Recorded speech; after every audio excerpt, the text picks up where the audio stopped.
ഇന്നത്തെ തിരുവചനം ജ്ഞാനം 5-ാം അധ്യായം. കർത്താവ് പറയുന്നു, നീതിമാൻ തന്നെ പീഡിപ്പിക്കുകയും തൻ്റെ പ്രവൃത്തികളെ പരിഹസിക്കുകയും ചെയ്തവരുടെ മുമ്പിൽ ആത്മവിശ്വാസത്തോടെ നിൽക്കും. അവർ അവനെ കാണുമ്പോൾ ഭയം കൊണ്ട് വിറയ്ക്കും. അവൻ്റെ അപ്രതീക്ഷിത രക്ഷയിൽ അവർ വിസ്മയിക്കും.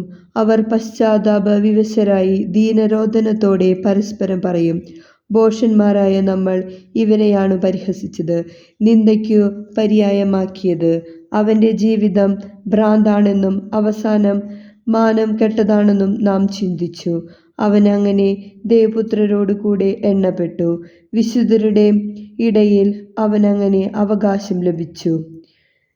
അതിനാൽ സത്യസന്ധതയിൽ നിന്ന് വ്യതിചലിച്ചതു നമ്മളാണ്.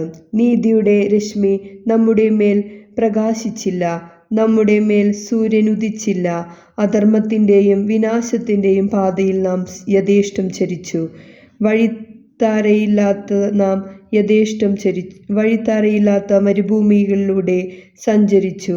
കർത്താവിൻ്റെ മാർഗത്തെ നാം അറിഞ്ഞില്ല. അഹങ്കാരം കൊണ്ട് നമുക്ക് എന്തു നേട്ടമുണ്ടായി? ധനവും ഗർവവും നമുക്ക് എന്തു നൽകി? നിഴൽ പോലെയും കടന്നു പോകുന്ന കിംവദന്തി പോലെയും അവ അപ്രത്യക്ഷമാകും. ഇളകിമറിയുന്ന തിരമാലകൾ ചരിക്കുന്ന കപ്പൽ ഒരു രേഖയും അവശേഷിപ്പിക്കാത്തതുപോലെ അവ അപ്രത്യക്ഷമാകും. നമ്മുടെ കർത്താവായ യേശുമിശിഹായെ സ്തുതി.